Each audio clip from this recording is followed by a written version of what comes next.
अस्सलाम वालेकुम dear parents, I hope आप ठीक होंगे और अपने घरों में महफूज होंगे।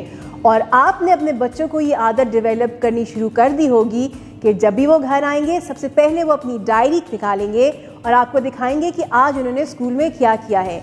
और अब क्या होगा, बच्चों ने डायरी का पेज खोला होगा और आपको ये पता चल गया होगा कि आज बच्चों ने पढ़ा है डायग्राफ्स। तो आपने फ़ौरन से पहले बुक का पेज खोलना है डायग्राफ्स वाला, उसमें जो QR कोड मौजूद है उसे आपने स्कैन करना है और बच्चों के साथ बैठ के वीडियो देखनी है। इससे आपको अंदाज़ा होगा कि पढ़ाना कैसे है। जी, पढ़ा तो आप लेंगे खैर से इंशाल्लाह, लेकिन यहाँ पे आपने जहन में रखना है कि ये कॉन्सेप्ट बार बार रिपीट हो रहा है, जिसका मतलब ये कि बहुत इंपॉर्टेंट कॉन्सेप्ट है ये बच्चों के लिए। इसी कॉन्सेप्ट के ज़रिए बच्चे वर्ड्स बनाएंगे और उन वर्ड्स की रीडिंग करने के साथ साथ वो रीडिंग की तरफ भी जाएंगे।